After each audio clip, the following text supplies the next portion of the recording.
How can you support the C2K report? Honestly, we're not looking for handouts. We are assembling a team of free thinkers that are called to fund everything Ecclesia. When you join Project 144, you become a lifetime seat holder at the big Ecclesia ministry table, enabling you to collaborate with other Project 144 members to fund projects everywhere. For more information on the power of Project 144, visit our homepage at C2KReport.com and click the Project 144 logo. That's C2KReport.com and click the Project 144 logo. See you there. Hello, American Levitical Kingdom privateers, and welcome to the C2K report. Well, tonight, as you can see, Randy Conaway is not with us.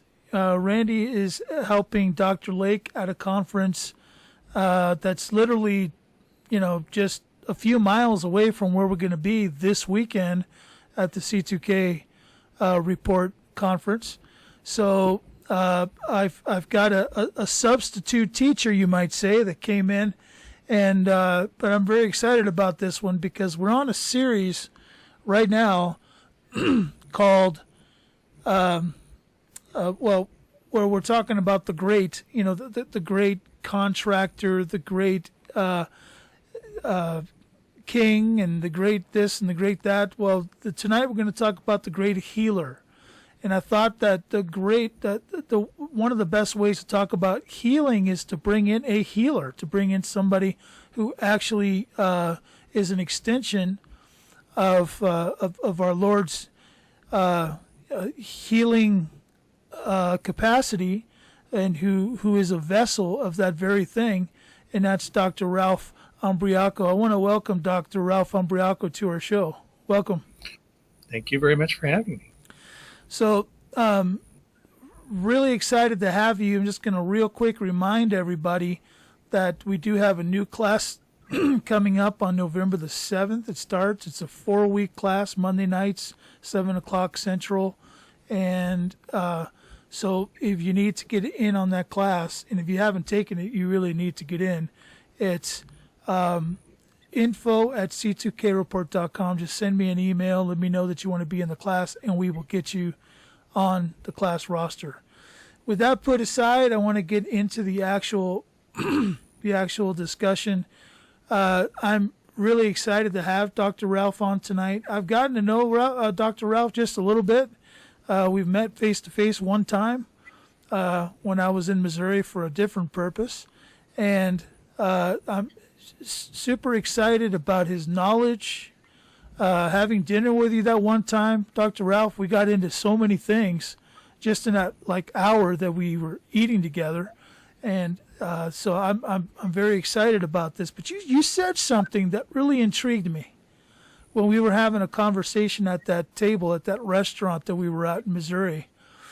You said something to the effect of every house should have so-and-so in their house available for the promotion of their own self-healing. And the reason I think that that's really, really critical is because we're talking about staying out or coming out of a Babylonian system. And today, just by walking into a hospital, just by walking into an emergency room or a critical care unit of some sort, you're already implying a contract. And to me, that's dangerous. So I'd really like to hear what you got to say about what you need to have in your house. What should everybody have in their house? Well, first off, thanks for having me. And today, my prayer would be is that we can have people who are looking for self-help information gather maybe some new ideas, new understanding, new resources in order to be able to help themselves and help their families. I think today, I'm not against medical doctors, I'm not against nurses. I am pro-natural health, I am pro-self-health. Unfortunately, we live in a situation where healthcare has become so politicized or so controlled by corporate interests that it no longer considers the patient to be the reason why they exist. The patient is just an excuse why they exist. And then they're there for their own agenda. So now you have to drive defensively. You have to sit there and think, well, do they have my best interests at heart?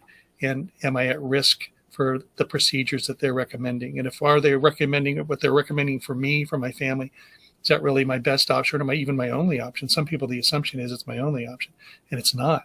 There's a lot of great self-help options. So this isn't anything to say that the nurse who loves the Lord or the doctor who's a follower of Christ has nothing against aspersions against them, their integrity. I feel sorry for many of them because many of them are waking up to the idea that their profession has been absconded and they're in frustration as well. So the prayer would be, well, Lord, come help us in our frustration and help us bring forth kingdom values and bless others. So Amen. That said, then the question becomes, well, what do we do? Or are there things we can do to help ourselves?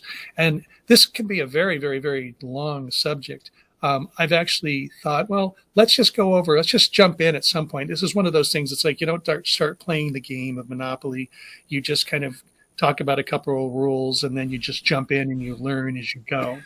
So, so I actually kind of made, and if you want to, I made kind of a, while we're in anticipation of doing this, I kind of made a little bit of a cheat sheet for myself, just knowledge that was in my head about things that we could talk about. And so, and then if you like, maybe afterwards, I know this is going to air later, I can, my wife and I can perhaps write down a whole resource sheet. And is there a way for you to post that? Sure. On your website? And then people could just go and pull down the resource sheet and then start learning or going after the things they want to go after. Okay, so most people understand the concept of a medicine cabinet. So then the question becomes, okay, well, typically we think of pharmaceutical drugs being in there. And so is there an alternative? Can you have a natural healthcare self-help medicine chest or medicine cabinet? And the answer is yes. So, okay, well, what kind of things would I want in there? Well, let's first talk about certain conditions, and then maybe we can take some natural health remedies and attach them to those conditions, things that are fairly common. Before we do that, though, I would like to say this. Don't try and do this all at one shot. When you're starting to build your home healthcare kit, it can be pretty expensive if you just went out and bought all these supplements or all these, I'll be mentioning certain devices. By the way, none of the things I'm going to mention, I'm not making a dime off anything. I'm not affiliated with any of these sites. This is just knowledge that my wife and I have learned over the years. I'm a chiropractor. I also have a master's of science in traditional Oriental medicine. I'm going to be 64 next month. I've been doing this for a while. It turns out that we had a large practice, very healthy practice in Newport Beach. And then the Lord told us that he wanted us to move. And, we moved since then. So we still practice, but it's always been referral and just word of mouth. So this isn't like I'm not going to share anything with you that's going to build my personal wealth. This is just knowledge for you. And then do your own research, and we'll give you the resources to do the research. And then you'll find, pray about it and ask the Lord, he'll lead you into all truth. The Holy Spirit will lead you into all truth. And what will happen is you'll start building your knowledge base. But this will get you started. So one of the things I want to talk about God's designed your body to be self-healing. Now, Benjamin Franklin said it this way: God heals, the doctor bills. That's pretty much how it works. The best doctor in the world is the doctor within. The Lord has created you to be a self-healing organism. Now, if you're not self-healing, it's one of two reasons why you're not self-healing. Either A, you're poisoned by something you might not know about, and B, your body is lacking something it needs to make the repair happen. So if you could locate and safely remove the poison, and if you could locate and safely attract or bring in the nutrition that's needed, in the far majority of the cases, the body will start the healing process all on its own. So does that kind of make sense so far? Yes. Okay, so here's what we're going to do is let's talk about some things I think everybody should have at home in terms of devices, things you can get on Amazon. These are just general things. Everyone should have a high-quality hot water bottle. Now, why would you want a high-quality hot water bottle? If you get a low quality, it could burst on you, and then there's hot water in the hot water bottle. That might not be the best day ever. In addition to that, the top could leak, and some of the cheaper models, the tops do leak.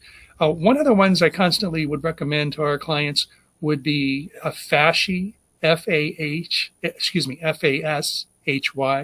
Fasci hot water bottle. And they're from Germany. And you're going to want to get the hot water bottle, and then you're going to want to get a cover for the hot water bottle. The funny thing is the cover costs oftentimes as much as the hot water bottle. But once you have a high quality hot water bottle, it's amazing. You get one of these, you fill them with hot water, and 6 hours later, it's still hot. So people, for instance, who have a chill at night, some people, they live in parts of the country, it gets very cold. They might not have much body fat, or even if they do, they might have a thyroid issue. They can't keep themselves warm. They get that chill, and you know what it's like. Once you get that chill, it just seems to be hard or difficult to get rid of. Well, my wife will load one of these things up, and it bloats, and we call it the pig. So these things will bloat, and we'll just hug the pig. And if you're in bed, it starts to get too hot, fine, just push the pig away from you. And if you find you get cooler later, then hug the pig again. But they're amazing. But hot water bottles are really good for removing things like certain kinds of pain, certain kinds of tummy aches, or certain joint stiffness. And it's inexpensive. It's a one-time purchase. It's one and done. Now, I would recommend, if there's like more than one person in the household, have two, just in case you both eat a horrible meal and you both have tummy problems. You can each have your own hot water bottle. So, Fasci hot water bottle. What's another thing I would have at home? I would have something called a back knobber, And I'll show you, let me see if I have one right here. So it's an S-shaped cane device. And this one actually can come apart in the center. So if you were traveling, you can put them in a suitcase, for instance. You can put them back. The nice thing about this is for a lot of people, especially if you live alone, you can't seem to get back in certain places where it hurts and you have a knot. But with a back knobber, you could sit there and you can notice there's a ball on each end. And you can take the ball and you can go directly over the area of pain or spasm, and you can dig it out. You get a lot of pressure with one of these. And you can go on either side. I can go with the bigger, I can go underneath this way, and I can go from the back. So there's multiple angles you can get it on. And if you take something like magnesium cream, magnesium is a mineral tranquilizer. It causes relaxation. So, for instance, let's say somebody has a heart attack. Calcium causes muscle contraction. Most people have plenty of calcium in their body. As a matter of fact, most people have too much calcium in their body, and there's actually a toxic condition called calcium overload. You could read articles and books about it, but it can create all kinds of problems, including a lot of arthritis or joint problems. When you put magnesium on one of these, magnesium mobilizes calcium. So let's say somebody has a heart attack. The paramedics show up. What's the first thing they do? They give you an intravenous magnesium push. Why? Because putting magnesium into the system causes the heart to relax in its contraction, and then it can contract with the calcium, and you can start your heartbeat again, and you can take all that pressure off your heart because it's acting as a tranquilizer.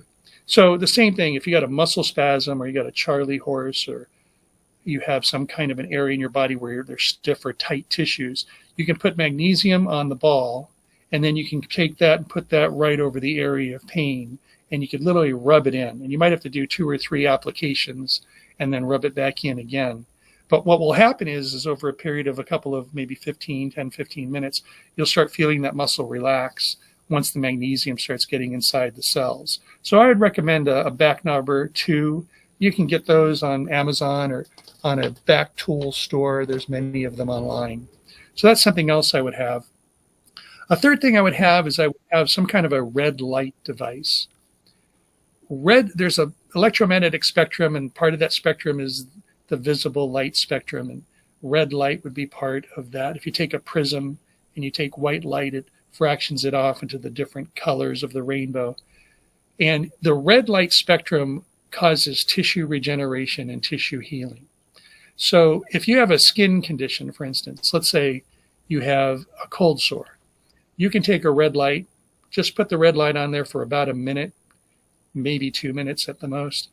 By the next day, you'll be 20 to 30% less of a cold sore or a blister or a herpes than you had the day before. And that's just not even touching it. That's just red light. So if you've got, let's say somebody has a bunch of bruising on their arms, you can paint a red light on that area and it will reduce the bruising. Let's say you have a sinus condition. where your sinuses are stuffy. You can take the red light, put it up against one of the 4 parts of the sinus, and just hold it there for a minute. It will go through the skin. And what it will do is your body will absorb the red light. It will lower inflammation. It'll cause tissue regeneration, and it'll stimulate immune response to that area if there's any infection. So it's really worth having a red light. Now, some of them, one of the lights that we have is called a Tend light, Tendlite. You can get that on Amazon. They'll run you, I think, what are they now? Probably somewhere in the $170 price range. Pretty heavy light once you get it in your hands. It has very high penetration. I have a pretty thick palm. I could put a 10 light up against here at the front of my palm, and you'll actually see the light come through the back. So it'll penetrate deep into a joint. It'll penetrate deep into a sinus or an ear infection or a throat issue, throat infection.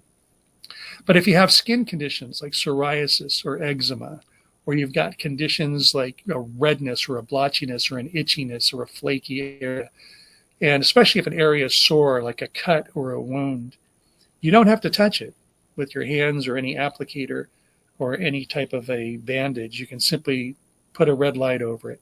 And we're not talking about a long period of time, usually a minute, 2 minutes, 3 minutes. And you can treat that 1 to 3 times a day. And you get some amazing results. So I would recommend having a red light. Now, they have less expensive pen lights, pen laser lights, that most of them have a diffuser. Many of them come from Korea or China. And with the diffuser, you can put a large pattern on a wall. Those will work as well for superficial things. They won't go as deep into a joint or as deep into a sinus, but those will work for skin conditions. So I would recommend having both, actually. So is this like a flashlight? Yeah, it kind of looks, well, they actually have some, believe it or not, that actually look like it's in a flashlight where it has a bigger head or a bigger, wider area. So if you want to, let's say a lot of people have problems on their scalp. You've got some type of, well, you can use them for hair growth. They do stimulate hair follicle. Not in everybody. It depends on the reason why your hair is thinning or why you're losing hair. But you can put that right over your head, and you'd want something bigger and more diffuse, or else if you had a little tiny pen light, it's going to take you quite a while to cover a larger area. The Tend light has maybe about the size of a quarter. That's how big an area. And of course, if you pull it away from your skin, that quarter will widen. And then the small little laser light that has a diffuser where it has a star pattern, as you pull that away, it will diffuse and get bigger as well. So if you, right now you're sitting there going, I'm on a budget, fine. Get one of the smaller pen lights. That'll be maybe $15 to $30 purchase. Hey, I got the money. I have sinus issues. I need to go deeper inside. Okay, get a 10 light. That's going to be about $170 purchase. You know what? I want it on my hair. My hair's thinning. I want to do something to stop that. There's a number of devices which are much bigger and maybe more LED lights that can create more of a red light arena or area on your skin. Then you can go up to $400 on something like that. And then they even have red light panels. Let's say somebody has constant problems with their whole body aches, their ribs are aching all the time, and they have chondritis or something like this. They can sit there and they can stand 1 or 2 feet away from a red light panel and absorb the red light. So there's many books on Amazon on red light therapy. It's really an amazing therapy. You can start creating your own home library, and you could read up on reader reviews. I don't love Amazon for a lot of reasons, but it is a good source, especially if you live in a more remote area, to be able to garner information. I don't know if I trust all their reviews, but at least you can get a sense on some of the more honestly written reviews, whether or not somebody's giving you an experience that's similar to yours or not. Hi, we're Bill and Sandy Lampa. We welcome the process of authentication, and we designed these t-shirts, Come Out of Babylon, to help us spread the word of the ecclesia. And we talk to people, and we give them the information on the C2K report, and we send them, tell them to watch the videos and to try to attend the classes. We're vendors on Shop Your Farm, and under Lampo Ministries, you can check out the sizes we have and the prices. When we're talking about the C2K report with people, we tell them to check out the first video 001. We'll stop at we wear them out most often when we wherever we leave, and people will stop us and we'll talk for a couple hours sometimes. They work so well that even at home, if I'm cooking a meal and I need to send him up to the store, that sometimes I just say don't wear your shirt, because he's gone out before and not come back for 2 hours and messed up my meal. So it's just something we hope that other people can use. We have shirts made up. Just go to the site and pick up your sizes and give us an email and to make an order. Nice. Yeah, so I'd recommend that. Another thing I would recommend is a good massager. Now, the one that I like the best, there are many massagers out there. If you go and look, they're larger. They're double hand models. I have 3 or 4 massagers. The one that I've really spent most of my time landing on is called a Body Pro. And it's a small, tiny massager that can fit in your hand, one hand, and it has several heads that go on it. I tend to usually use the flat head. Boy, is it powerful for its size. It's pretty heavy when you pick it up. That's going to run you about $90. It's about a $90 purchase. You can really get into some larger muscle groups, like your thigh muscles and your buttocks muscles, if there's a lot of tension or cramping there, or your trapezius muscle, and you can get a lot of power. It turns out that every joint, every tendon, every ligament, and every muscle has a little specialized sensor that talks to the brain in a feedback loop. And when you pummel an area, a muscle, what ends up happening is it will relax. You will overwhelm it, and it will release, and it will let go. So you don't want to use it for too long, because you can traumatize an area. It's 3 little bears. Too little is too little. Too much is too much. And we want just right. So typically you're only going to do it for about maybe 30 seconds to a minute and a half. That's all you're going to need max per area. And you'll get a lot of benefit out of that. So I would definitely recommend having one of those. The other thing I would recommend is, your body is mostly made of water. And so if you want to change the quality of your chemistry, if you want to change the quality of your life, then you really want to pay attention to where your water is coming from. Unfortunately, most city or municipal water sources are quite contaminated, either with fluoride or they're contaminated with chlorine. Now, something for those of you who have a lot of digestive issues, I'll just take that as an example, although there's a much wider implication here. If you have digestive issues, it's oftentimes because I'm going to use very untechnical terms, so I apologize for those who have larger training, because I'm talking to an audience that might not have the training you do. But when you talk about something in your gut called bugs or the microbiome, these are healthy type critters that want to live there. Now, when I mention bugs, I'm talking about bacteria, but of course there's good bacteria, there's bad bacteria. Fungus, there's good fungus, bad fungus, good mold, bad mold, good yeast, bad yeast, good parasites, bad. I mean, there's good and bad of everything, right? So as it turns out, the microbiome in your gut tube has to be healthy and balanced for 2 reasons. One is the microbiome, each of these act as a feedback loop to the brain, giving information to the brain about what it needs to do to help keep the gut environment balanced. And then number 2 is each of these healthy versions are like little factories. They literally produce chemicals that your body needs in order to remain healthy, that your body can't produce on its own. So if we put chlorine on something like in pool water or in municipal water, the reason we put chlorine in there is we're trying to kill off any bugs. It's indiscriminate. It's just a shotgun, and it will kill bugs. But what we're not thinking typically is, well, if it's killing any kind of bug, and if I'm drinking it or I'm swimming in it and your skin's absorbing all of this and it's ultimately going throughout your body, well, then it's killing even the good bugs. And so if you've got digestive issues, number one thing you want to do is get away from chlorinated water. And we can do a couple-hour talk just on water alone, but that will be the shorter version for now. So the other thing I would recommend is if you do not have shower filters that can get rid of chlorine and some other water contaminants, it's pretty hard to get rid of fluoride. Even if you get a water shower filter that says Oh yeah, we have third-party independent tests showing you that our filter can deal with fluoride. It won't deal with it for very long. Now, can you deal with fluoride? Sure. If you have a whole house water filtration system and you have a separate tank that will deal with just fluoride, it's usually filled with bone or charred bone, and fluoride attaches to bone. But fluoride's a heavy toxin. And if you haven't studied up on this, there's a book called The Fluoride Deception. There's also about a video if you want to catch up even faster. That's called The Fluoride Deception as well. You won't find that on YouTube. It's been pulled. You'll probably get it on Rumble or BitChute. And you need to be up on fluoride. It's a very difficult thing to filter for. But it can be done.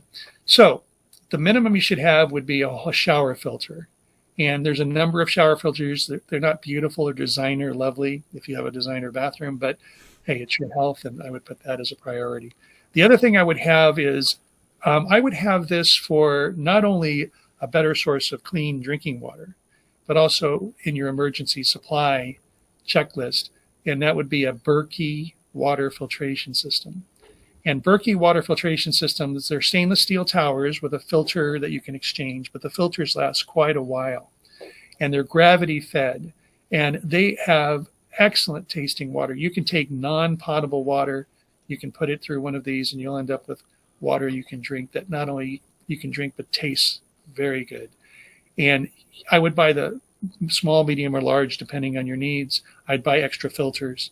And what you can do with one of these things is you don't need electricity in order to be able to purify the water. It's all gravity feed. So if electricity ever did go out, well, you can gather water off your roof and you can actually make clean water out of it.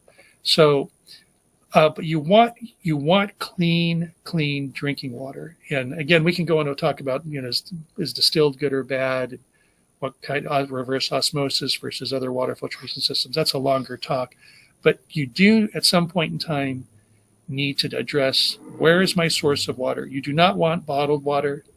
It is not very highly, the whole bottled water industry is very, very much not under a lot of scrutiny. There's not a large oversight on this. We tend to think, oh, well, then it's an industry, right? There must be people overseeing this. It's not true. Easy water filtration you could do at home is better filtration. Plus, you're storing these in plastic bottles, and the plastic will leach into the water. You won't be able to taste it unless the water becomes warm. But even if you take that warm water and you cool it off again, you won't taste the plastic, but it's still there. And these plasticizers are known as endocrine disruptors, and they will ruin your endocrine system, your hormonal system of the body over time. So when Lori and I, when we go out somewhere, we'll take our own water with us. We'll store it. We put lemon in it, and then we store it in, we'll take it with us. It's always in glass. This is how we drink our water. So, and we have water filtration systems that we use in order to be able to get clean water. So these are the very, very minimum things that I would have at home as a basic, not for just you, but everybody in the family. So any questions or any comments up to now? No, I mean, you hear about people, people are using like hyperbolic chambers and stuff like that now. Is that something that you would address as far as having some access to it or something? So, I'll kind of tell you this. So your question, when it comes to, are there other devices you can purchase? You can spend quite a bit of money. And to me, there's always a low cost, medium cost, high cost.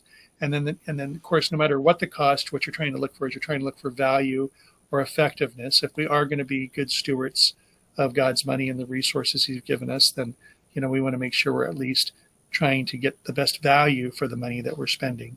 I've purchased a lot of things. We have a ton of things here. I would say there are a couple things that I very much wish I could go back in a time machine and go, don't bother even getting it. Okay.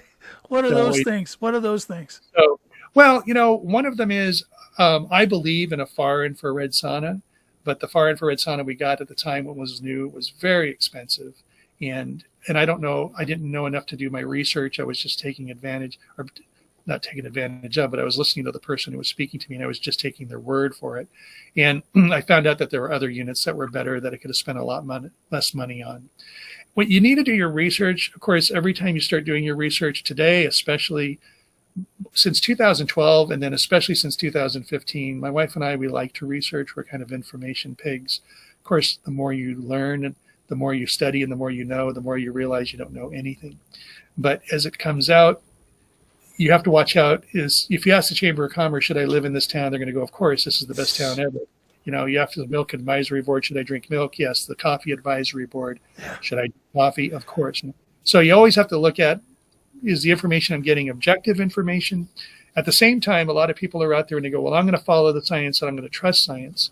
And the difficulty there is, you know, the whole world of science, since it's such a strong sphere of influence, that has been taken over. That has been infiltrated as well. For sure. And so you need discernment. And then, of course, you need to spend a little bit of time, and you'll expand and contract in your knowledge. At first, you'll think something is true, and then you'll read another article and you're like, I'm not sure that's true. And then you'll have to dig in a little bit more. But one of the things I feel very good about having spent the money on is a pulsed electromagnetic frequency mat, or PEMF mats. What do the PEMF mats do? So your body is electrical in nature. Think of your body as an alkaline battery. And just like any battery, if I handed you 2 batteries and I go, here, put these batteries in your hand, you cannot tell by looking at the batteries or by weighing the batteries or by shaking the batteries or licking or tasting them. You can't tell which battery is charged and full of electrons ready to do some work, and which battery is depleted and is just not going to do anything for you until you actually try and plug it in and see if it's going to happen. Well, your body is a battery. And what makes your body an effective battery is having a healthy thyroid. And unfortunately, nobody has a healthy thyroid today. And even if you go get a thyroid test is a rather anemic way of saying, well, there's nothing grossly or blatantly wrong that we could detect. You know, there's no elephants in the room, but it doesn't mean there aren't any mice in the room either. So if you want a healthy battery, if you want your body to operate as a healthy capacitor, which means it has the ability to grab and store electrons and release them properly when needed, then you have to have a healthy thyroid. So, and we could talk about thyroid health sometime, but for right now, just know that. So the other thing that you need to have a healthy thyroid, or healthy, body operating as a battery, is you need an electrolyte. And typically the number one electrolyte there is going to be salt. And the other thing you're going to need is you're going to need water. Now, most people are underhydrated, and most people who drink a lot of water, and they know they're good water drinkers, and kudos to you if you're that person. But the assumption is, well, if I drink a lot of water, then I'm properly hydrated. And that doesn't necessarily mean that's true. Proper hydration requires not only water, but it also requires salt. Water and salt are what hydrate you. Now, the more water you drink, the more salt you're flushing. So if you don't add salt along with the water you're consuming, at some point in time, even though you're drinking a lot of water, you're still underhydrated. So think of it this way. You can get a lot of hours of sleep, but if your brain chemistry isn't going into proper sleep mode or repair, then you can still wake up and under-repaired. You can drink a lot of, or you can eat a lot of food, and even good, healthy food. But if your digestion or some of your digestive fluids are off, then your ability to absorb nutrition is going to be low. At the same time, you can drink tons of water, but if your salt intake or your salt utilization is interrupted, then you can be underhydrated. So how much water should a person drink? Well, on average, minimum, you're going to want to drink about a half your body weight in ounces of water. And for some people, they're like, oh, I can't do that. I'm always going to constantly be peeing. Well, at first you will, but your body will adapt, and your kidneys will adapt, your bladder will, things will adapt over time. And then for every probably 80 ounces of water that you drink, you want to replace at least a half a teaspoon of salt. But there's 2 types of salt. There's salt that will heal you, and there's salt that will kill you. So a pretty good video that you can see online, there's a Dr. David Brownstein, and he has a video called Salt Your Way to Health. Salt Your Way to Health, Dr. David Brownstein. Now, a lot of people right away goes, well, my doctor told me I can't have salt. Okay, look, let's give him partial credit. You can't have bad salt because the bad salt will kill you. But you absolutely have to have good salt. Your body can't survive without salt. So what you want is you want a raw salt. And what I mean by raw salt is salt that hasn't been cooked. We are living in times of Babylonian desperation, and no one knows what pestilence will be released next. But it's not a time to fear. God's healers are stepping up to the plate all over the earth. There is no better example than Dr. Zelenko's protocol. Dr. Zelenko's Z-Stack is proven to maintain your immune system and keep it resilient and resistant. Go to C2KReport.com and click the Z-Stack logo to join the thousands of people building a resilient and resistant immune system. Save 5% by entering coupon code C2K at checkout. Thank you, Dr. Zelenko, for partnering with C2K. Because even when you cook your own food, you never want to cook salt in your food. You always want to cook your food and then salt your food to taste just prior to eating it. Because if you overcook salt, you can overheat it. You can ruin some of the medicinal qualities salt has to offer. But real salt, real raw salt will heal you. It'll do amazing things. Here's one thing as an example. When you're under a lot of stress, your adrenal glands will produce more stress hormone to counteract the stress you're going through. In order to be able to make the stress hormone, your adrenal glands need a raw material. And the raw material your adrenal glands is looking for is salt. Now, it turns out the adrenal glands are salt pigs when you're under a lot of stress. The other gland, or the other organ, that your body needs salt in order to be able to function well, is going to be the stomach. In order to make hydrochloric acid, you need sodium chloride. However, think of the adrenal glands as being the big sibling and the stomach as being the younger and smaller sibling. If the adrenal glands are in a starvation mode or in a craving mode for salt, then even if you have salt, the stomach's not going to get any. That's why a lot of times when people are under a lot of stress, they have digestive issues. It's also why a lot of people who are under chronic stress or in the past have had so much chronic stress and their adrenals have never recovered, they crave salt. So one of the things I might ask our clients is, do you have any cravings? And if they say, well, yeah, I crave salt or salty things, then, bing, bing, that's maybe a clue that they have adrenal issues and their body is trying to compensate with the salt, or they have digestive issues and their body's trying to compensate by having more salt. And then, of course, we've been taught to be afraid of salt. So now, okay, great, I don't have any salt now. If I'm afraid of salt, I'm going to stay away from salt. What are my adrenals going to do? What's my stomach going to do? What's my body battery going to do to try and maintain health? And so you can see how you can get tangled up into problems right away if you buy in on this thought that salt is bad for you. It's not bad for you. Bad salt is bad for you. Okay, got it. However, if you don't get enough good salt, you're going to be in trouble. So you might have to do a little more study and a little more rethinking about that. So does that make sense? Yeah, and I'm really glad we got into this subject because I just kind of had a thought, and I wanted to bring it forward to you. So this channel, the C2K Report, one of the things that we're having a conversation about is as we come out of Babylon, we want to find people that are close to us to create community with, right? Sure. Okay, we want to raise up local called out assemblies of people that are outside of Babylon and want to take care, build infrastructure outside of Babylon. Well, part of that infrastructure is health. So, Dr. Ralph, if I were to ask you the question, let's imagine for a second that many people have come out of Babylon and they've created a local assembly of, say, 25 to 50 people. Okay? And they're asking the question, okay, what devices or what things can we get collectively that would be beneficial to the health of the community? Sure. Actually, that's a good question. Yes, if everybody wanted to have some buy-in and own some larger piece of equipment that no one person could own by themselves. Wow. Okay. Well, there's a number of things. Well, one of the things, this you could do on your own, but it might be out of the price range of some people. But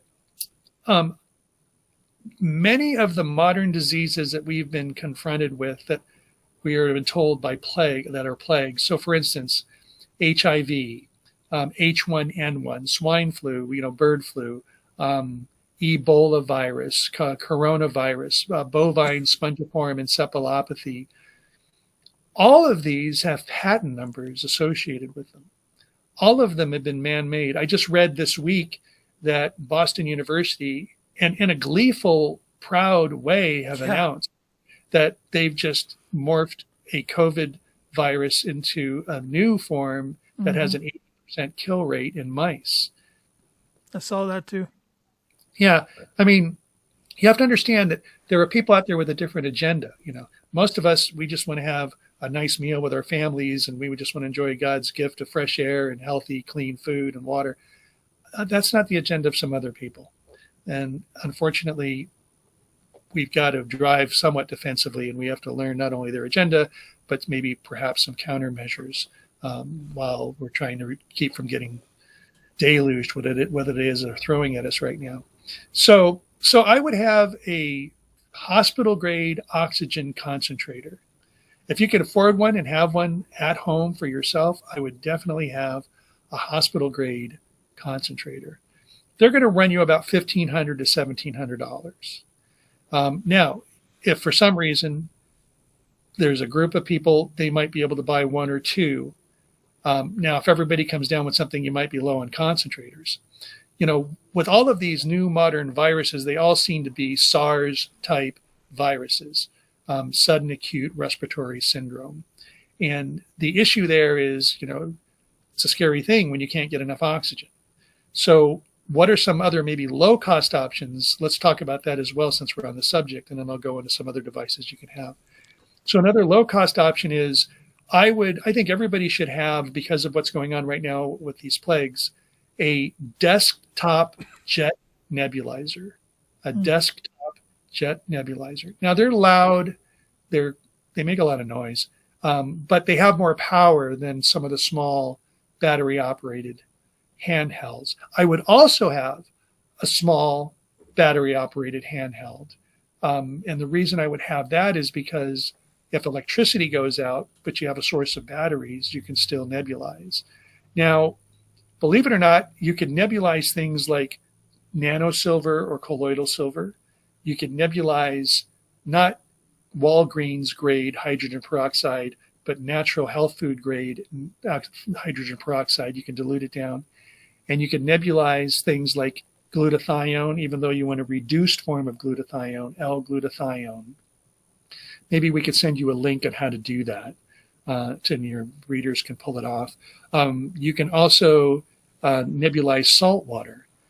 People who have something like cystic fibrosis, they end up developing a lot of fibrotic tissue in the lungs. They develop a lot of mucus. They find that my practice was in Newport Beach in Southern California, people who have lung conditions would go to the beach, and between the negative ions in the air and between going in the salt water and breathing in all of the salted air and being in the water and absorbing that extra salt, they can breathe better for hours or days after having gone to the beach. If somebody has cystic fibrosis, you can actually create at home a salt room where you take a bunch of salt blocks and you develop a wall with lights behind it, and the lights heat up the salt and then you breathe it in. You can actually buy these small salt inhalers. You can go to Amazon right now, type in salt inhaler, and you put in these large crystals of salt into the salt inhaler, and it looks kind of like a meerschaum pipe where you're holding it in your hand and you just inhale, and air goes through the bottom, through the salt crystals, and then into your lungs. this helps your lungs. But you can nebulize salt too, where it turns it into a mist. The L-glutathione and the hydrogen peroxide, you can turn over pneumonia at home without having to go to a hospital in a number of cases. And so if you have an oxygen concentrator at home and you've got some of the necessary things that you can nebulize to reverse pneumonia, you can keep yourself from having to be isolated in a hospital, never seeing your family again. And who knows, when you go into a hospital today, unfortunately, you're signing a contract. And you're giving them permission to make medical decisions that their training says is necessary, or let's substitute the word training for whatever they're commanded to do, because we live in that kind of environment. So even if you explicitly, verbally tell them, I do not want procedure X, Y, or Z done to me, or I do not want a certain drug given to me, they're still indemnified. They don't have to follow, they follow whatever they feel is medically necessary. So you're putting yourself at risk, and anything you can do to avoid that would be probably a wise move. So having those things at home, and by the way, we haven't even gotten to what are some of the products you should have at home, but everyone should have some kind of nano-colloidal silver at home. Everyone should have a clean grade hydrogen peroxide. What I mean by clean grade is if you go to some drugstore and you buy their version of hydrogen peroxide, the stabilizing agents that are put in there are toxic for the body, whereas there are cleaner versions that you can get at a health food store or online. And I would definitely have those things at home. The L-glutathione, you need the reduced form, and maybe I could send you a link for that too, or we can write out a paper with a link for that. But you don't want to just take any glutathione. You'll take basically a glutathione L reduced form, and then you'll dilute it down into some water, make it into a solution, and you can put that into the nebulizer cup, and that's what you'll nebulize. By the way, there's about 72 other conditions that you could either help or reverse by going on a regime of nebulizing the glutathione. And the small hand ones, they won't go again as deep, but you'll still get plenty of the therapeutic effect. It's just that if you have pneumonia and it's way down deep, then you're going to want a jet nebulizer. But the small ones are whisper quiet. You can have somebody doing it right next to you and you wouldn't even know they're there. So we're not talking about a big disturbance. But other things that I would have is maybe somebody would go in and they'd buy a pulsed electromagnetic frequency mat. There are several out there. I like the Beamer mat, BEMER. And there are several attachments. If you got all of the Beamer mat and you got all the attachments, you're probably going to be running around a $7,000 or $8,000 purchase. But if you had a healing room that members of the group had access to, and they can go and it would be of a big benefit to them to get something like this. Another thing that would be worth having would be some type of a Rife device, RIFE.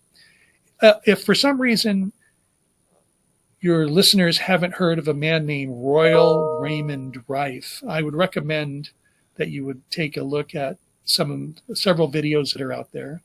Now, can Sure. Let me butt in here for a second, because I'm aware that there's a lot of fake Rife machines out there. Yes. That go by the label of Rife machine.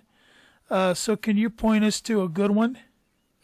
So let's talk a little about what a Rife machine is before. So Royal Raymond Rife, amazing guy. Every once in a while you have a Tesla-style genius individual. How did they get that smart? It's almost, it's just amazing. So there's a video called, I would start with the Royal Rife story. The Royal Rife story. You'll probably be able to find that on BitChute, or you can find that on Brighteon. It's on their website too. The Rife people have a website. Right. There's a couple of people out there. Joshua Parker has a really good Rife website, Future Tech Today, I believe it's called. And it turns out that Royal Raymond Rife, what he did was think of the old commercials where they used to talk about Memorex cassette tapes. Yeah. And they would talk about a commercial. They would Ella Fitzgerald, an old time singer, and she had quite a range, quite a voice, a lot of power. She would sing a certain note and they would show that she could shatter a glass. So the reason the glass shattered was she hit a certain note that resonated with the design and the material the glass was made out of. And once you go into resonance, you get an amplification of that frequency. And pretty soon you exhausted the structure of the glass and the glass just shattered. Well, Royal Rife, you're talking about a guy back in the 1920s and 30s. And he wasn't the first one to postulate some of this, but he was really one of the big guys to do something amazing with it. And what he did is he created a machine, a device, a radio frequency device that he could modulate the frequency. And he would take a pathogen and he would put it under a microscope. And he actually developed a series of microscopes on his own. He used to work for Zeiss Corporation for a time. And he had developed a series of microscopes that could magnify up to 17,000 times. And his ultimate microscope, almost 60,000. And as it turns out, he did not have to kill the pathogen. He was able to view it in its live state. Hi, my name is Randy Shannon, and I have had a love and passion for natural remedies since my early 20s. I received my education through the Trinity School of Natural Medicine, and since then I have studied with every kind of doctor, from ER medical doctors to acupuncturists, naturopaths, veterinary medicine, holistic chefs, and professors. I believe as soon as we enter the world, our bodies are under threat, and that is why preventative care is so important to each of us. We have to be observant of our body's changes, and this is where fingernail, tongue, and body analysis is most helpful. This is a diagnosis or analysis that has evolved over thousands of years, resulting in a methodology so precise and natural that it's hailed as an art form. I seek clients that want a better understanding of their body's inner workings. I lay out a plan that helps you address your health issues. We talk about dietary recommendations, herbal and nutritional supplementations, and I outline this for you. We are looking specifically for physical markers that are on the body. We use the face, nails, eyes, abdomen, and more. Reach out to me to get scheduled today. 319-804-9163. 319-804-9163. Leave a message. I will call you back, and we will get started or answer any questions that you may have. Thanks for listening. 99.99% of all microscopists, people who use microscopes to study, they'll prepare a slide. And in preparing the slide, it might take minutes up to days to prepare a proper slide for viewing. And once you do that, what you're trying to do is you're trying to stain different materials so you could identify one material from another, or one set of cells from another set of cells, or one pathogen from another pathogen. But by the time it's all said and done, you're viewing dead material. Rife was able to use prisms, and he fractioned light in such a way where he was able to stain everything by fractioning the light. So he was able to observe everything in its live state. Now, later on in life, he was known to have vision problems because he would sit there and for so many hours on end, he would put a pathogen, observe its function, and he would sit there and go click by click on this radio generator, and he would find what he called the MOR, or morbid oscillatory rate. And what he would do is he would want to find what frequency would shatter that pathogen. And he came up with 52 frequencies where he could identify the pathogen and kill selectively that pathogen and the pathogen only at will, without injuring any other tissue around it. Now, you could have a detox reaction, and that detox reaction can make you feel ill, because if you have a lot of die-off of certain pathogens, if you have a high load of this pathogen, and all of a sudden you kill them all at once, and now their dead proteins can cause kinds of histamine response and some other reactions. So Rife there's newspaper articles. He was down in La Jolla, down near San Diego, in La Jolla, California. And I won't go through the whole story. You'll see that on the video. But basically, they did a study through University of Southern California. They did it at the Mary Scripps Ranch, or Mary Scripps Institute later. And what they did was they took teams of some of the best doctors in their fields for oncology, histology, gastroenterology, And they split the teams up, and they had 16 patients that they determined by having the team split up into 3 groups. They determined that ethically we can work on these cancer patients because there is nothing else medically at the time that we can know to do for them. So we're not breaking or breaching any laws of ethics here. And what they did is the treatment was they put them under a frequency. And they did it for 3 minutes, and they did it once every 3 days. And at the end of the trial, they had a 100% cure rate. Most of them within 30 days. It took an extra 2 weeks for the 15th one and an extra 6 weeks for the 16th one. And, we have nothing that comes close to that now. And there's reasons why that got shelved, and I won't go into that right now. However, the Rife's original machine was so powerful, you really couldn't use it today. You'd knock out communications for half mile. So most of what people are calling Rife machines today are not Rife's original machine. They are more Rife devices. They are patterned after Rife's work. And some are better and some are more effective than others. Now, it's difficult unless you actually have the actual microscope and you're actually able to see and view, is that frequency being generated the way it is from that machine causing the desired effect against the pathogen we're trying to destroy?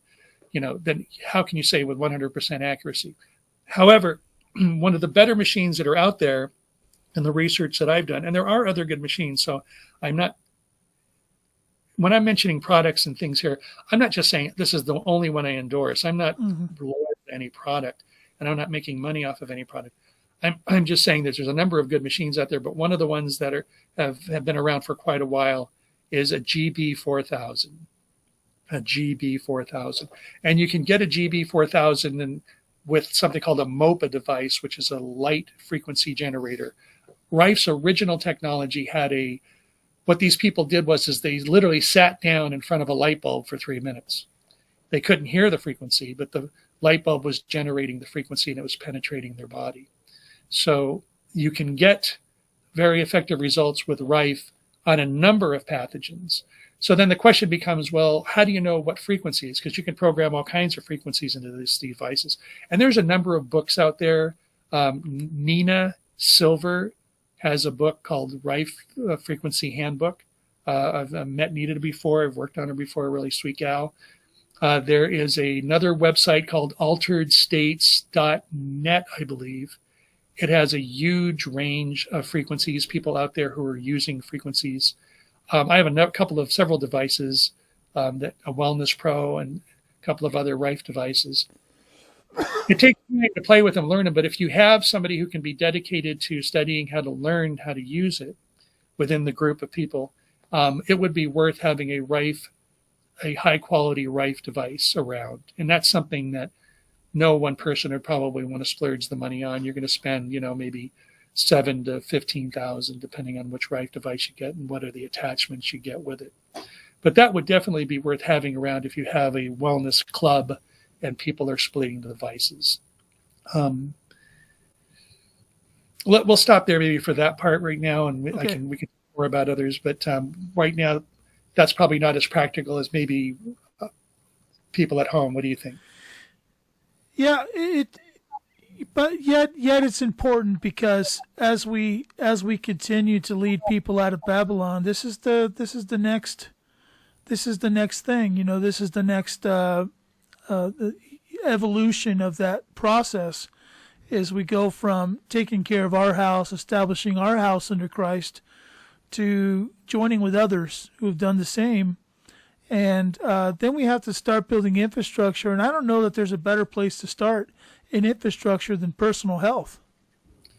Well, I would agree.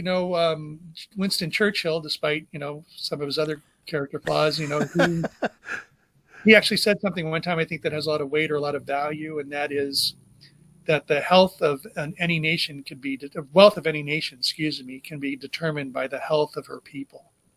For sure. And so, by that measure, it's kind of interesting, but we actually have, of all industrialized nations, we have the sickest population by far. We spend more money per capita on healthcare, and yet we have the sickest population. When it comes to every metric for degenerative style disease, we lead the world in degenerative style diseases. Things like heart disease, very rare occurrence between the 1800s and 1900s. Cancer, it happened, but very, very rare occurrence. Now it's the number one and the number two cause or leading cause of death. Things like strokes, kidney disease, I mean, these were rare things, and now they're actually quite common. And, I think it was interesting. Somebody talked about Satan and his mission here on earth. And they mentioned that Satan's mission on earth is to normalize perversion. And I always thought of that all these years later, that it doesn't matter what field you put him against, whether it's business or like this gender confusion thing that we're going through, or it happens to be something like finance, any area where you can have healthy thinking, he brings along contraindications. He brings along a different way of thinking. And it's usually a perverted way of thinking, and it usually doesn't lead to life. It usually leads to death and destruction. And he normalizes it to where everybody just starts thinking that's your option or your only option, or that's normal, and it's not. So we do have to live in community with one another. I believe as our current systems, we can see them degrading in front of us. We can see them falling apart.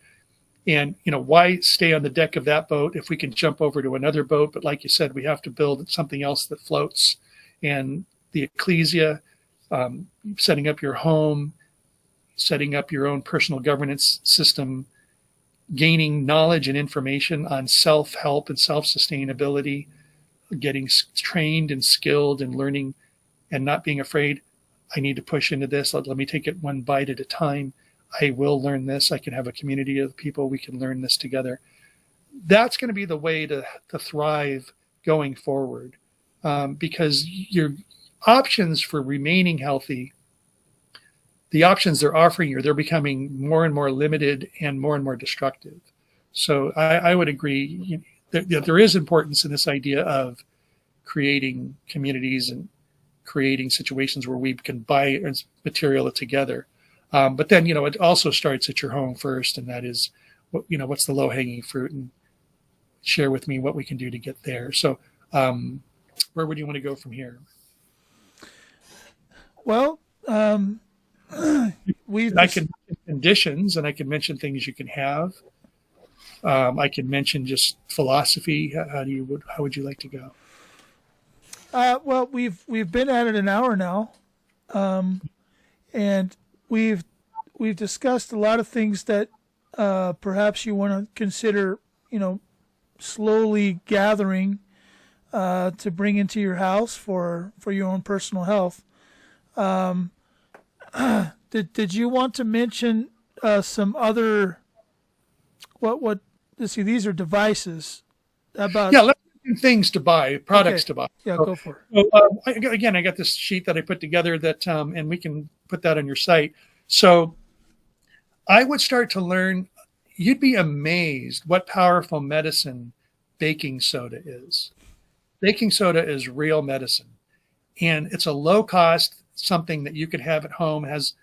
There are several books you can buy, 101 uses for baking soda.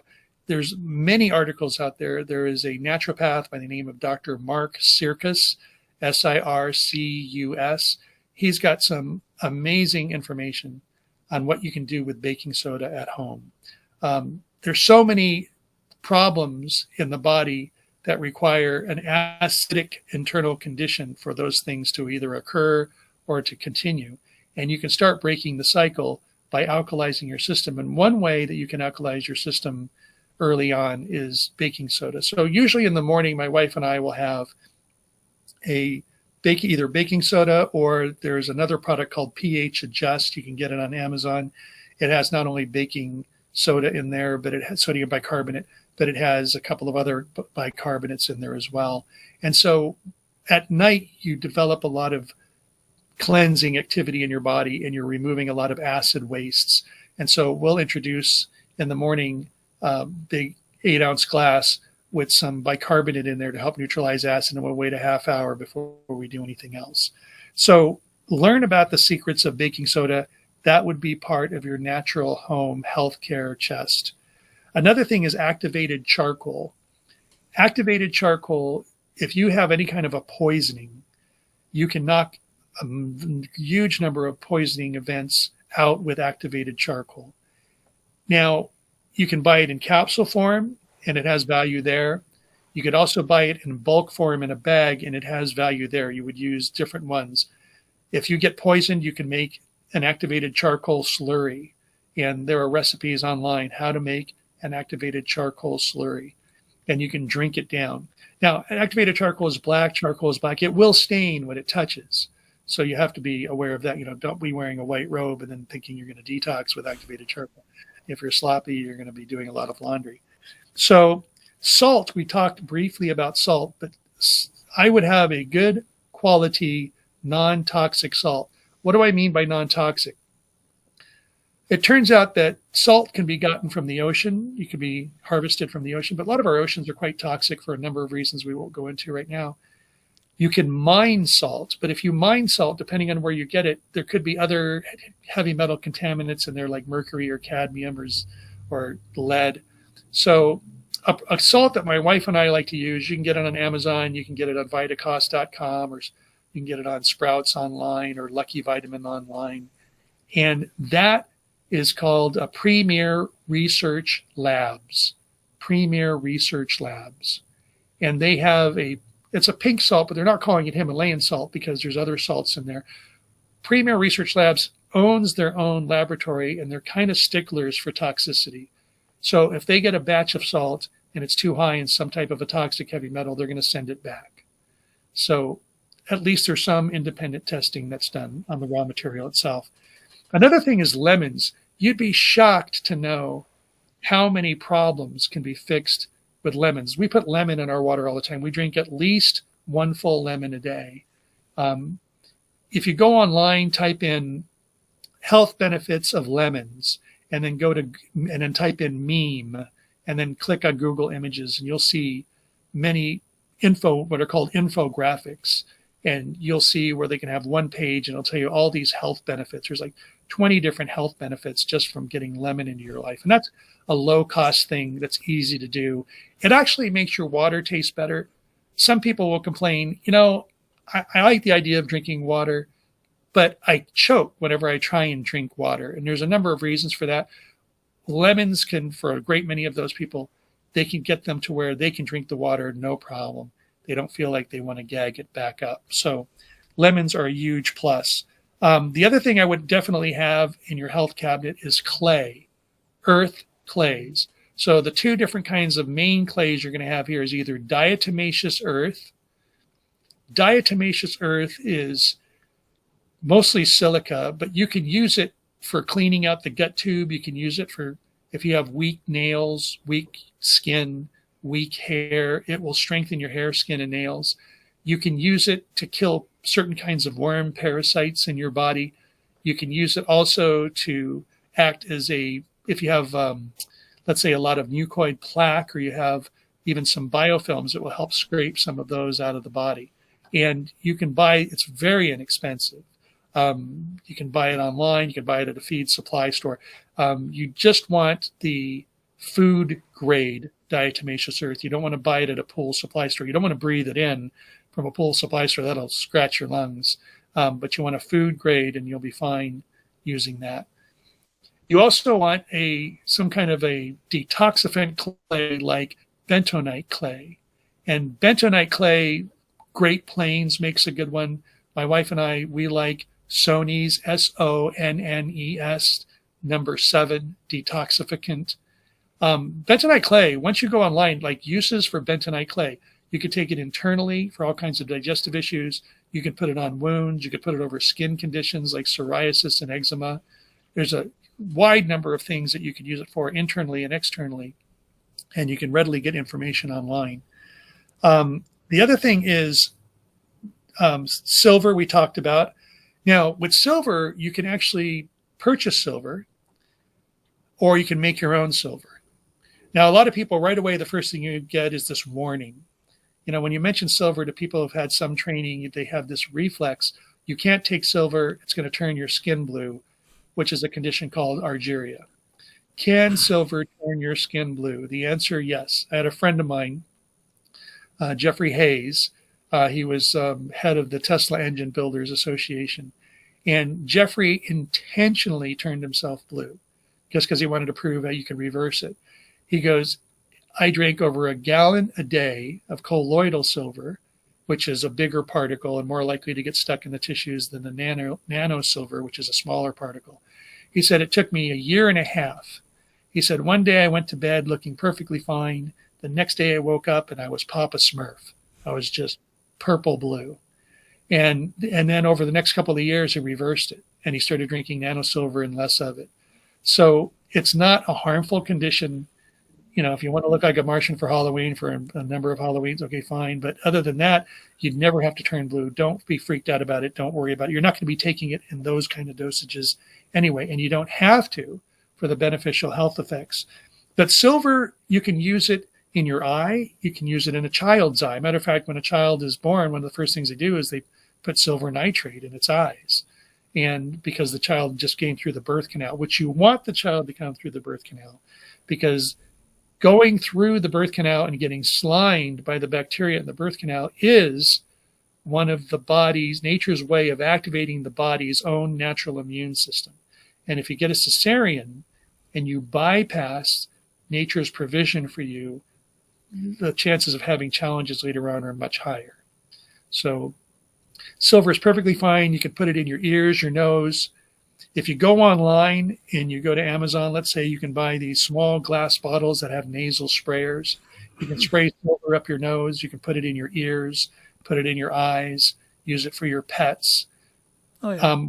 One of the better sites is the Silver Edge, thesilveredge.com. Stephen Barwick, he has tons of research papers about what you can do with silver. Oh, we've healed more conjunctivitis and pink eye with silver than anything else.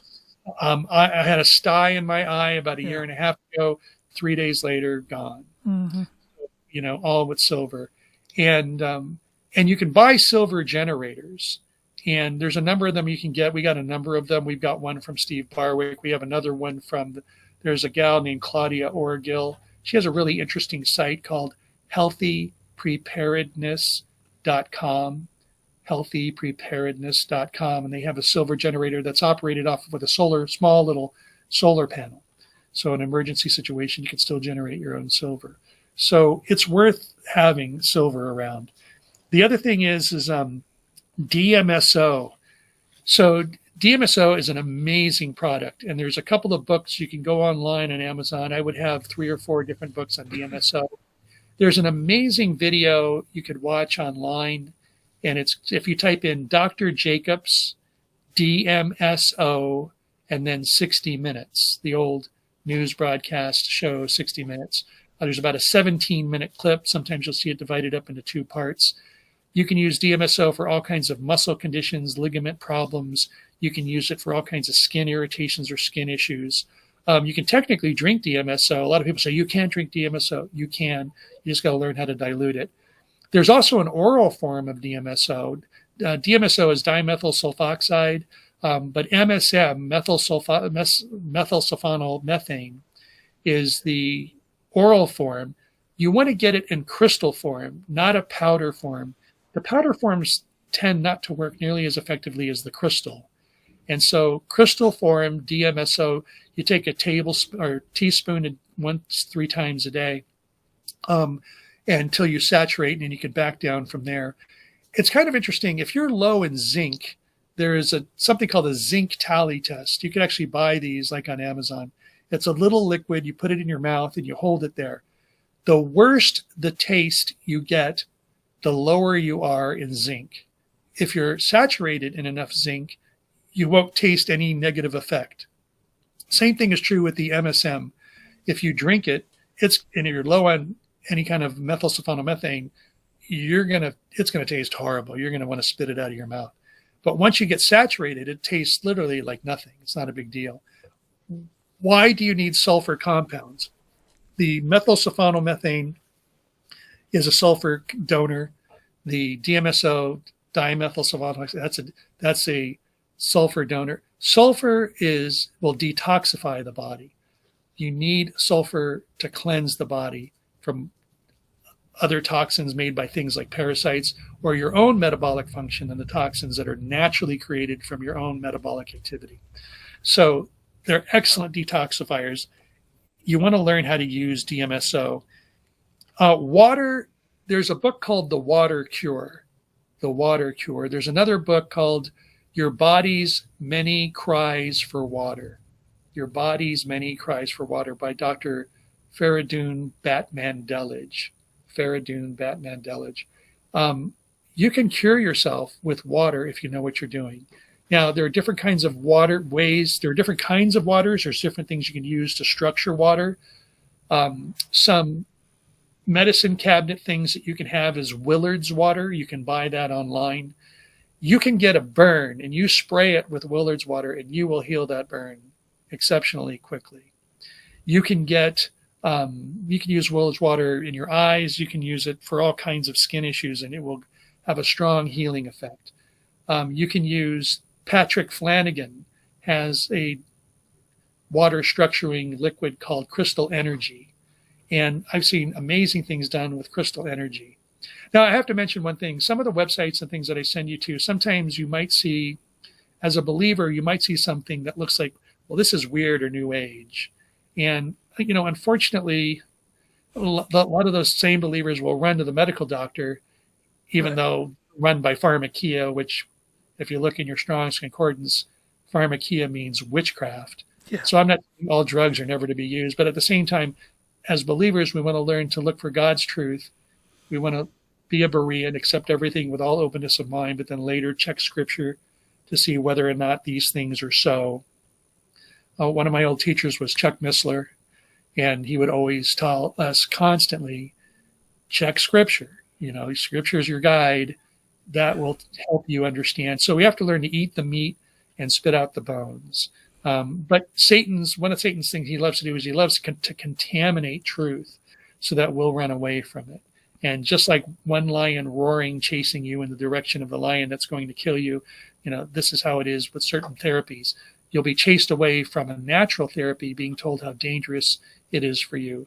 But then your alternative is something that's much worse. And what you were told wasn't even true to begin with. You've probably experienced that, I would imagine, in your own life. Sure. Yeah. Another. My wife is an herbalist.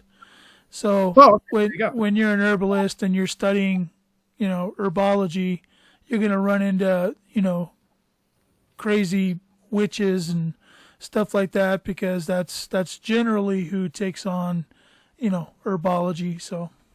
Well, here's an example. So let's say the herb comfrey, Comfrey. Comfrey, if you go online and you type in comfrey, it says external use only. And they will do everything they can to discourage you from using it internally. And the reason they say is because the alkaloids that are in comfrey, if you take too much of it, it can cause cancer. Well, what they did is they took rats and they fed it so much comfrey and they said it ruined their liver and it created the cancer. Well, you have to know that anything is toxic. I've read of people before in water drinking contests who, even though your body is mostly made of water, and even though the water they were drinking was clean, they drank so much water that they took so much potassium out of their body, they suffered a heart attack. So as it turns out, you could wash too much magnesium out or too much any mineral out by drinking too much water in one sitting. So with comfrey, I had a friend of mine I've known since I was 19, and his son went to Camp Pendleton, and they were doing a military exercise. And somehow a Jeep went over this embankment, and he went over with it. The Jeep rolled over his hips and broke his hips in 12 places. And they said, son, you're going to be in a full body cast for 6 to 9 months. We had him out in 6 weeks, and they couldn't believe it. They said, we'd never even seen anything like this. I had another friend who was in charge of the Disney characters at Disneyland for like 27 years. His son worked at Disneyland, and his son had broken his fibula, or his ulna, his forearm, playing baseball, and he slid in the base and he broke his forearm. Well, they said, you're going to be in a cast for 6 weeks. We had him out in 2 and perfectly healed. The thing with comfrey is the old street name for comfrey is knit bone. And if you're going to take liquid comfrey or comfrey capsules, you would better make sure that your bones are in perfect alignment, because if they're off a little bit, you will start knitting it back together within the hour. It's a rapid tissue healer, but it's not just bone, it's other tissue as well. And so there are comfy tablets. If you've got an accident or a big scar or a burn victim, comfrey is your thing. Now, are you going to take it for months at a time? No, you're going to take it usually for like 3 weeks. But that's all you're really going to have to take it for. And then if you want to stay away from it for a week or two, fine. But you can perfectly safely take comfrey, but they'll scare you away from it if they can. Right. And they don't really have an alternative. There's nothing they have in their repertoire that'll knit your bones back together or will knit tissue back together faster than that. So Dmso, H2O, let's see. I would recommend too essential oils. High quality essential oils are actually, that's real medicine. But most people lack the knowledge on how to use them. Now, I'm in favor of essential oils. I'm not against multi-level marketing. I think doTERRA oils are a great oil. I think Young Living oils are a great oil. Sometimes for people who are a little tighter on a budget, it might be a little more difficult to procure some of the oils like frankincense. So as an example, 15 milliliters of a high-grade frankincense from either Young Living or doTERRA would probably run you $75 to $80 for that purchase. There are other places you can go to. One would be hopeweloils.com, hopeweloils.com. You can buy the same quality of oil, and that's purchase will probably run you $20, which, for somebody on a tight budget, that's a big deal. I was going to ask you about resins, because you started when you talk about frankincense. What about pine resins? I mean, I know people who, for healing purposes, they'll soak in a bathtub of what's that called? The pine resin. Pine oil. It is a pine oil. Pine resins, basically. Yeah. So, okay, well, pine is an amazing plant. Yeah. Pine in any of its form, whether there's a liquid form called Lowelsan, Loalsan, Lowelsan. You can take a capful, put it in water, relieve sore muscles, and right away. There are pine sprays. There are pine tinctures.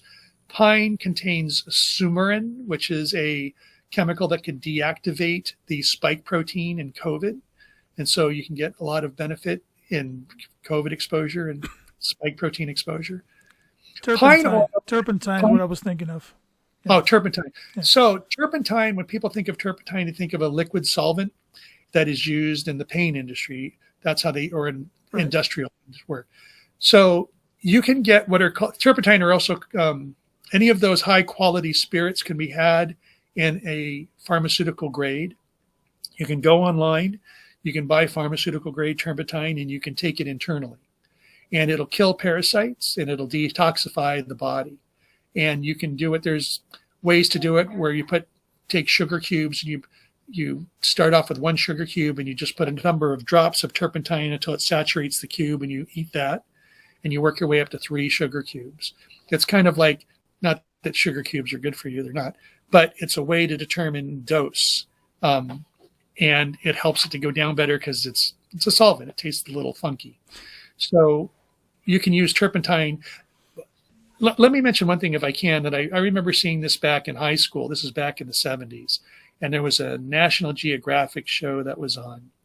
And they were showing African herbalists who, of course, were also the tribal witch doctor. There was this one herbalist they were following around. There was a research team that were from a pharmaceutical company or from a pharmaceutical industry. And they were asking this guy questions. Well, they said, just with an oral tradition, this one man had 3,000 plants he could identify accurately. And depending on you can take the same plant, and depending on how you prepare it, you can change the medicinal quality of how you're using that plant. If you do a water extraction versus an alcohol extraction versus a vinegar extraction versus a pulchus versus, there's these different ways to heat it, and you'll subdue some forms from being active and you'll enhance other forms to become active. And it was amazing, but he had over 3,000 preparations with these 3,000 plants. And what they did was they said, what are you trying to treat with this, and how would you treat it? Once they determined what he was calling a certain disease, once they made a Western connection to what he was calling it, then when they said, how would you treat it? Once they looked at how he treated it and they analyzed it, they said in over 80% of the cases, he was using the right medicinal plant in the right way for that condition. And they were shocked. Now, he was also using a chicken wing or a bat wing or whatever else it might have been attached. Did that have value? Well, maybe some psychological placebo value. But there was a chemical connection as to why he was using what he was using the way he was using it. So what I thought was interesting from that point was when you look at these pharmaceutical companies, they know what works in nature, but they cannot patent what works in nature. So what they have to do is they have to try and isolate what they think is the active ingredient, and then they have to synthesize it. And by synthesizing it, that means they have to change it just enough to where they can patent the formation of the molecule or the image of the molecule. But at the same time, in doing that, they know by doing that, they're going to create more side effects. Right. Trying to also preserve the main effect. So yeah, the sad part is every drug that you take, first off, all drugs, not some drugs, but all pharmaceutical drugs will contain other stabilizing agents that are known as cytotoxins. Cyto, C-Y-T-O, is just a fancy name for cell. So all drugs have cellular toxins. It's like, well, wait a minute. I want my cells to be healthy so that the gland and the system and the organ can be healthy. But if I'm taking some poison along with something that's supposed to create a pharmacological effect. And by the way, these pharmacological effects, they're not there to strengthen and heal the body or to initiate the body to heal. The body can heal itself, and the body can be its own pharmacy. The pharmacy within can heal the body if you have the right active ingredients or raw material to make that process, initiate that process to get it started and see it through to completion. But they're going to suppress the effect. So what we do is we don't have a healthcare system in the United States. We have a disease management system or a symptom management system. And one way to look at it is if you go to Chuck E. Cheese and you've ever seen that game Whack-A-Mole, where, a mole will pop up and you hit it. This is how, my head hurts. No, it doesn't. My back hurts. No, it doesn't. I'm vomiting. No, you aren't, and we just hit it with something that's going to suppress the sign or the symptom. Well, in other healing modalities, like let's say traditional Chinese medicine, if you have a cold and you start having a runny nose is your body's way of initiating how it wants to deal with the cold. It will thin out mucus secretions, and it will try and release the pathogen by washing it out through these thinned out secretions. Now, nobody wants to sit there with a drippy nose and a coffee drippy throat. So what do? We take some kind of a decongestant or an antihistamine, and we stop the body's natural process of wanting to release the pathogen. Well, in doing that, we just shut down one of the body's healing modalities, and we've pushed the pathogen deeper into the tissues. So now it can become something like a bronchitis or a pneumonia. Well, in traditional Chinese medicine, they call that kind of thinking locking the thief in the house. And it's like, well, why would you want to lock the thief in the house? You want him out of the house. You don't want him there to do more damage or to take more from you. So, sorry, that was kind of maybe a long diatribe off in a direction. I don't know where to go in. So, did you have any more items that you should have? Yeah, so let's go over this. Let me look here real quick. And, I'm going to mention something else that's kind of interesting to look into. There's something called color therapy. And this isn't some woo-woo, new age, drum circle kind of idea. Color therapy, colors are frequencies. And different frequencies will initiate healing in different tissues of the body. And it's kind of an interesting, if you look at, there was an old therapy that was done in the 20s and 30s, and it was called spectrochrome therapy. And spectrochrome therapy, there was a Dr. Dinshaw. And what he did is he was healing people by taking these colored filters, putting them in front of his body with a light source. He was just using a candle, and people were getting well. It got to the point where he ultimately ended up getting persecuted. They found out the client list of people who he had sold devices to, and the FDA went out knocking the doors and they took away all these devices. But they did work. And it's kind of interesting because they have low-cost color therapy glasses. And you have to do some reading into this area to get a little bit of knowledge. But if you have a set of colored glasses, you can put them on. You can actually look at a light source, like just out into the sun. Stare at the sun directly, but you could look out, and sunlight itself will go through these colored glasses, and they will change physiological function in the brain and in the glands of the body just by having a color therapy session for X amount of time, so many times a week or sometimes every day. That's really interesting to me. It's kind of like essential oils. There's actually a really neat video. Might have to purchase this one. The video is called Ancient Secrets of Essential Oils. And in it, they have a medical doctor. And this medical doctor is hooked up with a brain mapping specialist. And the brain mapping specialist put electrodes all over the medical doctor's head. And then the impulses off the electrodes were going into a computer software program that would generate a 3D computer model of the brain. And they would see it, and where you can see the different layers because they were semi-visible, you can semi-ghost-like, and they could rotate it. Well, he would take a sniff of essential oil, and you would see in real time that essential oil going through the olfactory plate of the nose directly into the brain, and you would see that part of the brain light up. And then he would take something that would turn off the activity of that part of the brain, and he would smell it, and you would see it turn off. And he would literally turn it on, turn it off, turn it on, turn it off. And that's showing you how you can make immediate changes in brain activity just with something like essential oils. Well, the same thing is also true where you can use light therapy through photoreceptors on the skin or through your eyes, and you can make changes in not only the electrical system of the body, but in the glandular system as well. It's really interesting stuff.